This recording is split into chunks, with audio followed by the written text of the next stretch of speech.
Hello everyone, welcome to my studio. I'm Kristen Olson Stone. Today I'm going to demonstrate how to paint this beautiful bouquet of Delphiniums.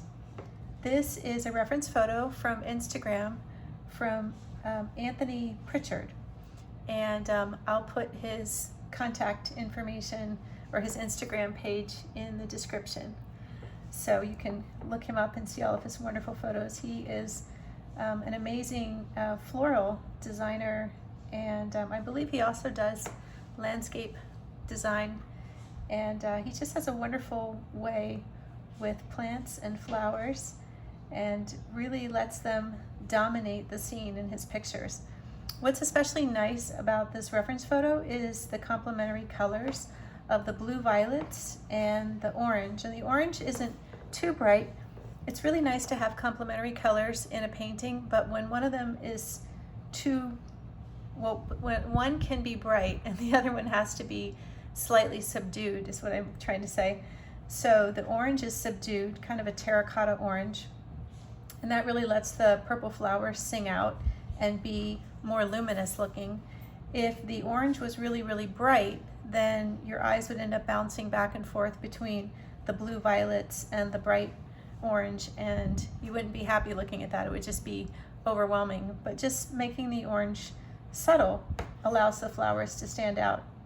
And something to think about is whenever you are doing a painting and there are complementary colors, always think about which element in the painting is going to be the dominating element, and make sure that that one has the brightest, purest colors, and then the complementary color should be backing it up, and so that should be the one that would be a little bit grayed down. And then the rule of graying any color is adding a little bit of its complement. So I'll demonstrate that today, and we'll take orange and I'll show you how to gray it down with a little bit of blue violet. I'm going to begin the drawing with the vase. So notice that the top of the vase is on about the lower horizontal third. So you want to make sure you don't put it up too high and make it too tall. The vase is definitely not the dominating part of this vase of flowers. It's the flowers, and they're so nice and huge. So we want to make sure that the vase looks really small. Incidentally, this is also a post that was part of Room Portrait Club's challenge. If you don't follow Room Portrait Club, it's a really fun thing to do. It's on Instagram, and they put out weekly challenges, and you can do the artwork and then tag Room Portrait Club, and they may feature you in their top 10 posts. But it's really fun to see what artists from around the world do with the prompts. They're people that do embroidery, and artists that paint in all different mediums. A lot of watercolor, of course, but it's really fun. It's a really fun, engaging group of people that participate in that, and everybody's very positive and supportive. So I'm drawing these flowers very loosely, just making a few marks to show the shapes of them and the little buds that are coming out of the top. I think the flowers are 2/3 of this composition in terms of height, to the vase being 1/3. So I like how this one sort of curves over, and there's kind of one random little purple flower sticking out on the side here, and one very big dark grouping of flowers. So notice how I'm not trying to draw a flower center and then a bunch of petals. I'm just drawing kind of a scribbly shape to show the form of the Delphiniums. Sometimes when you're trying to simplify something, it's good to sort of think about what is the nature of it, what makes it recognizable as whatever that is, and then just focus on that And a lot of times visually that's enough to sort of get your point across. So behind the delphiniums is are a couple of blue and white plates. So you could put those in, but then you'd have to really make sure that when you paint, you distinguish the purple and blues, or the purple tones in the blue flowers, so that they stand out from the blue in the plates. You could make the blue in the plates with cobalt blue or a turquoise or a teal or something, but you definitely would want to do something to help them separate. Otherwise, it would be hard to distinguish the flowers from the plates behind them. Okay, so, excuse me, the books are underneath this pot, and I'm just going to draw those in perspective, and I'm going to make them a little bit bigger than they are. They sort of look like books, but almost thin enough to be magazines, so I'm going to make them definitely look like books. So it's nice that they're not all stacked up neatly. They're going in some different directions, which is kind of fun.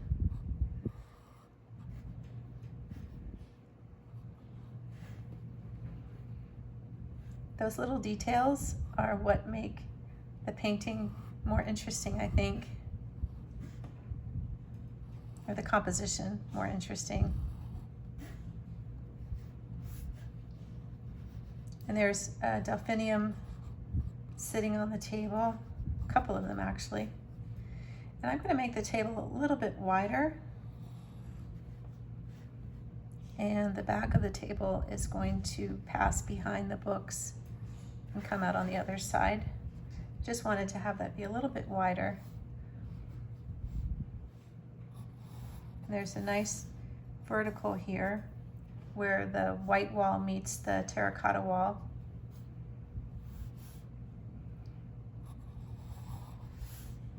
It sort of has two spaces there. And this delphinium, I'm going to make this one come over a little bit further. There we are.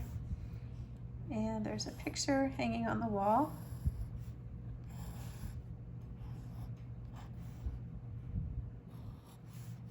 So we'll let that frame pass behind the delphiniums. And then there's another table, which is a lighter terracotta, but it gives us something interesting to put in this corner. And there's a whole lot of stuff on this table, and I am not going to put all of it in, it's just too much. But I will take a few design elements from it. Whoops, I went down. I missed the frame there. So I just made some little loop-de-loop marks here. And I'm going to put a couple of these elements here. So there's another vase that's blue, and it has some flowers on it. So I'm going to just kind of turn that a little bit.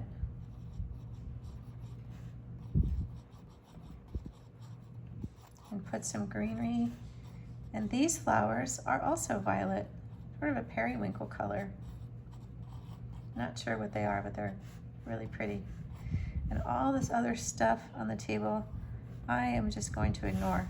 So we've got this dominant vase of delphiniums and this smaller vase of these other flowers.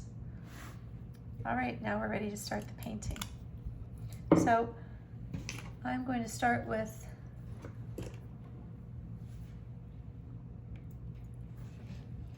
a number 6 brush, and I'm going to start right away with this color, which is a really beautiful color called lavender. And lavender is opaque or semi-opaque. No watercolor is really opaque, but as watercolors go, lavender is a more opaque watercolor, and it's so pretty, and it's just perfect for the lighter colored delphiniums. And while that lavender is wet, I'm going to mix in some permanent red violet And I'm going to put that down towards the bottom.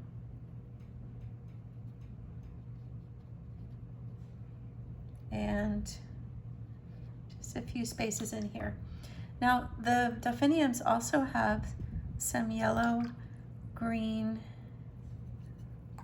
a yellow green stem, and some of the buds are yellow green, but it's not quite that bright. So I'm going to add a little bit of azo yellow medium and tone it down slightly. I just want to mix a nice green that looks natural.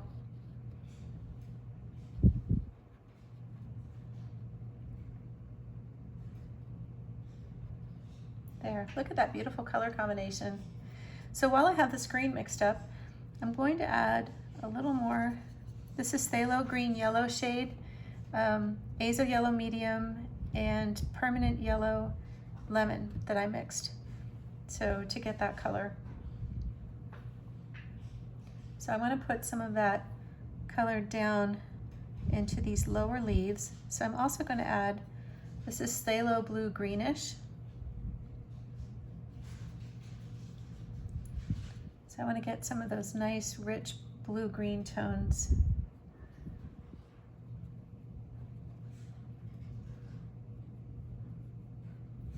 And now I'm going to go back to this lemon yellow.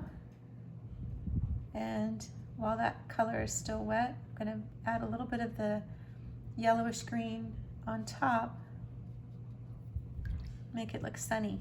Now I'm going to add just the yellow green with a little bit of the medium yellow. Excuse me, not the yellow green, the lemon yellow. And put some of that color over here to kind of show that the sun is coming in from the window. And put a little bit of that color out there as well. Okay, so now I'm going to pick up some of this nice violet. And this is phthalo blue red shade. So I have phthalo blue red shade here and phthalo blue green shade to the right of it. And I'm going to mix those two colors together. This is quinacridone purple bluish. So quinacridone purple bluish plus phthalo blue red shade should give me a really nice rich violet color. And it does. Now these blooms look very dark violet at the bottom, but at the top they become a little bit lighter blue, and it looks like cobalt blue, but I don't have cobalt blue on my palette today, so I'm going to mix phthalo blue red shade with a little bit of lavender, and voila, we have a nice bright bluish color. So now I'm going to go back to the deep purple and put that into this stalk behind the one that curves. And this one is really, really dark. It's so dark in the reference photo, it's almost black. But I know that Delphiniums are not black. So I'm making sure that they're just a nice, deep, rich violet. And then I'll put some of that blue on this side, always emphasizing the lighter color facing where the window is, because that's where the light is coming from. So this one is a lighter color, so I mixed phthalo blue red shade and lavender. And it has a dark side too, so I'm putting the light color down first, and then I'm going to pick up some of this deeper violet. Got to have a little color drama. And put that color down right there. So I want to make each one of the flower stalks slightly different from the next. So that's why I'm not taking a color that I mix up and doing all the stalks at one time. I'm doing them one at a time, and I'm treating each stalk of flowers like it's an individual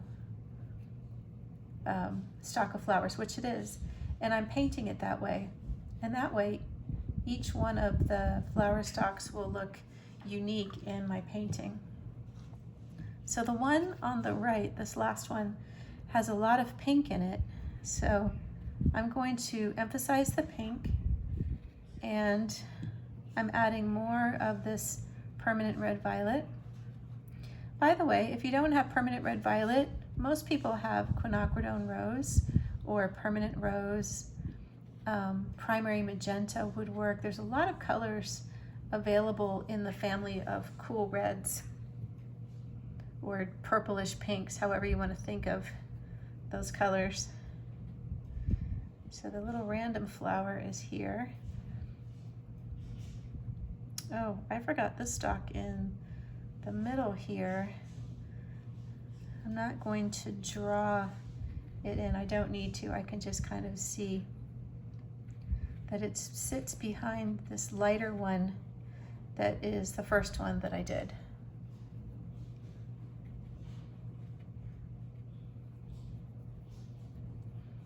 Now I'm going to take some of this blue and put that down for the two flowers that are on the table. There's even a couple of petals there. Now I'm going to jump over to this little vase of flowers, and these have a tiny bit of teal in the color, so I picked up a little bit of the phthalo blue green shade, and they're very, very light, so I just lifted a little more of the paint that I put down. But that's kind of nice because they're in the blue color family, but they're not quite violet, so it's a nice complement to the Delphiniums. And there are a couple right in here as well. So next I'm going to pick up a new brush. This is a number 8, and I'm going to start mixing that terracotta color for the vase and for the wall. So the terracotta vase has a lot of light and shadow on it. The wall is mostly in light here, and there's a very soft shadow at the top. So I'm going to start with orange. This is, I'll call it benzo orange. It's like benzomethylene or something like that. And I'm going to take a little bit of this blue violet that I have already mixed up, and you can see how it toned the orange down right away and made it into a nice terracotta color. And I'm going to paint that right behind this vase of flowers, quickly and loosely.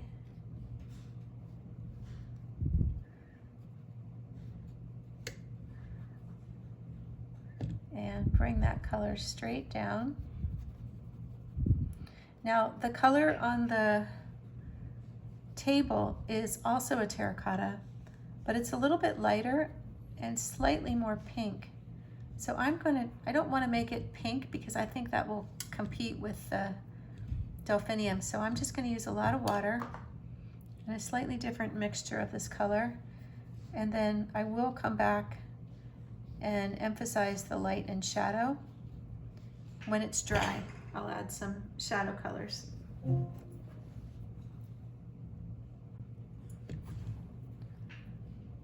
So for the vase, I'm putting down a slightly darker version of the terracotta. And I'm going to drop some of this red shade in. This is quinacridone rose reddish. And put a little more orange at the top. So I don't want the vase to be one solid color. I want it to have a few different colors sort of swirling around.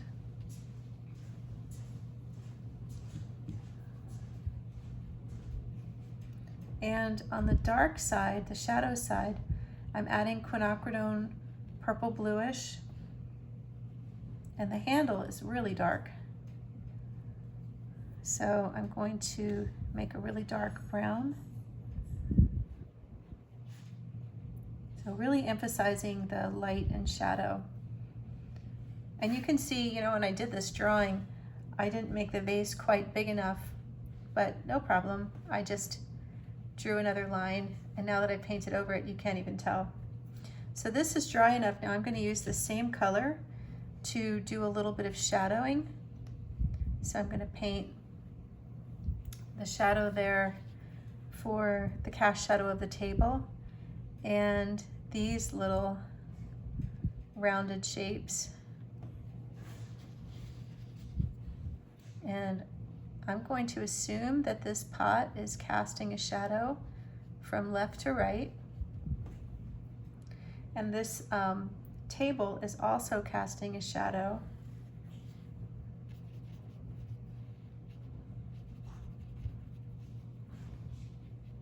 onto the wall.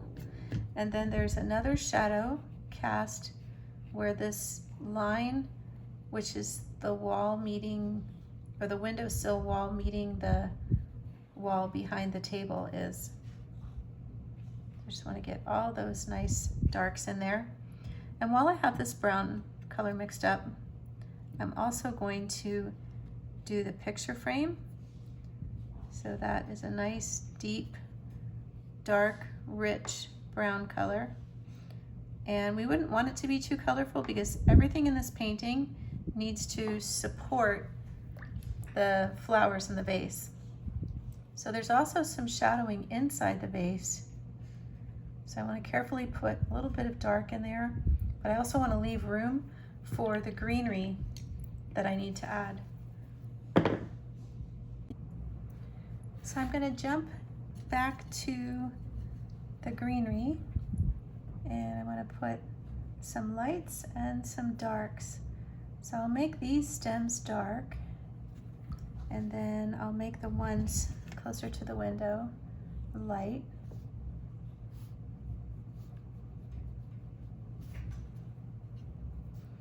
This I want to be dark.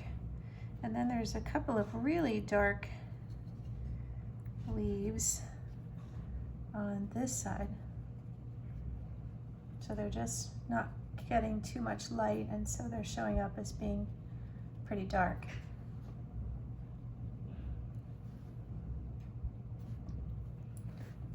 So I'm going to pick up the same color and add a little more azo yellow medium and put that sort of dull gray green around these blue flowers. And I'm leaving a few spaces of white because there are some white flowers, and I'm just leaving the white paper to indicate those for now. And the pot is a very pretty color of teal, but I'm going to make it a little bit brighter than what it is. So I'm going to use phthalo blue green shade. This, by the way, is a great color to use if you're going to paint any ocean scenes. It's a really great color for deep ocean water. So I'm going to use some of that same color and permanent red violet and a little bit of orange to create a nice dark for the interior of the pot. And also at the base of the pot, I'm just going to put a dark line just to give it a nice dark base. So I'm going to jump over to the books now, and I'm going to start with lemon yellow for the book on the top. And I'm going to pull that lemon yellow color all the way around, but I'm going to add some of this green that I already had, plus some of this yellow. And I mean some of this violet. I keep messing up what I'm saying for colors today. My apologies.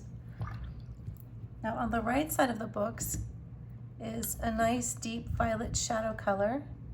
So I'm going to use permanent red violet, phthalo blue red shade, and a little bit of that orange. So notice this palette doesn't have any earth colors on it. So you have to think about using other colors. You might not be used to having a palette that doesn't have earth colors. So instead of using yellow ochre, which is a color I typically use in my 3-color gray, which I usually make with cobalt blue, quinacridone rose, and yellow ochre, instead I've mixed phthalo blue red shade plus permanent red violet and a little bit of benzo orange. So this book cover also has some yellow and a little bit of green, and then there's a bright turquoise on the bottom. So the closest color I have to turquoise, whoops, is the phthalo blue green shade, and I'll add some yellow to it. It's pretty nice turquoise, pretty nice.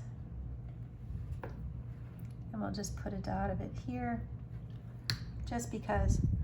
And I'm going to pick up my shadow color and put that underneath the top cover of the book. And then this whole thing is casting a shadow. So I want to mix up permanent red violet, phthalo blue red shade.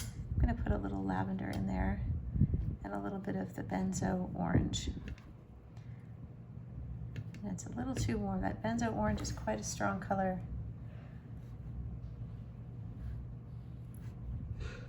So I'm just going to carry this shadow color all the way across to the end of the table.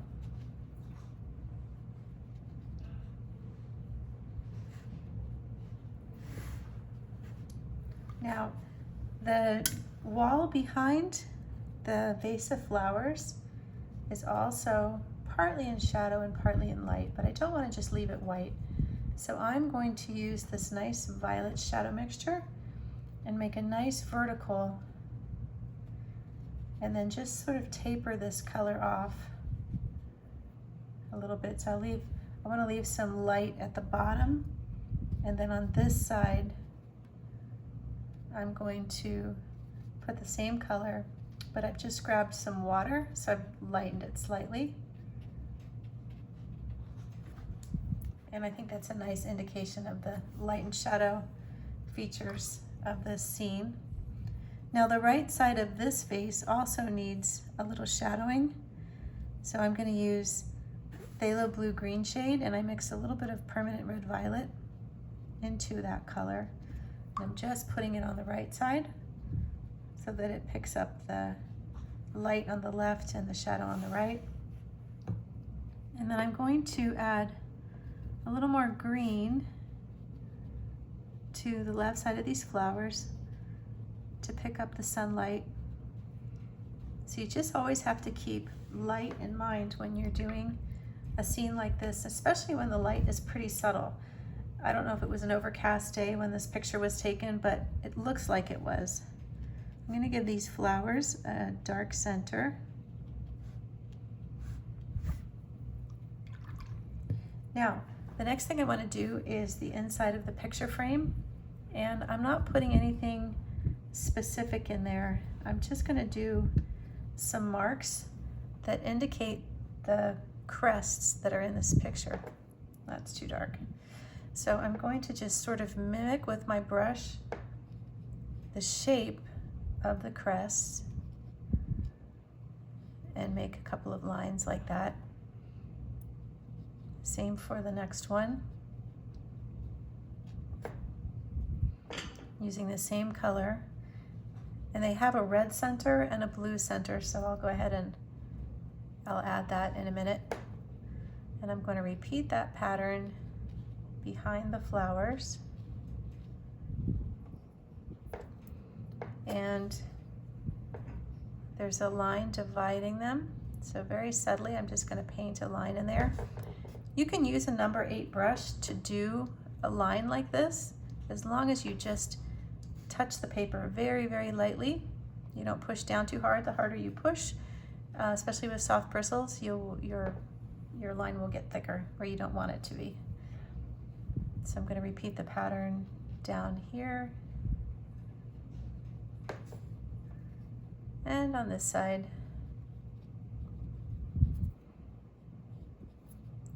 And those little lines that must be something important. Okay, so I'm going to pick up some of this red, and I don't want it to stand out too much, so I darkened it with a little bit of that phthalo blue red shade.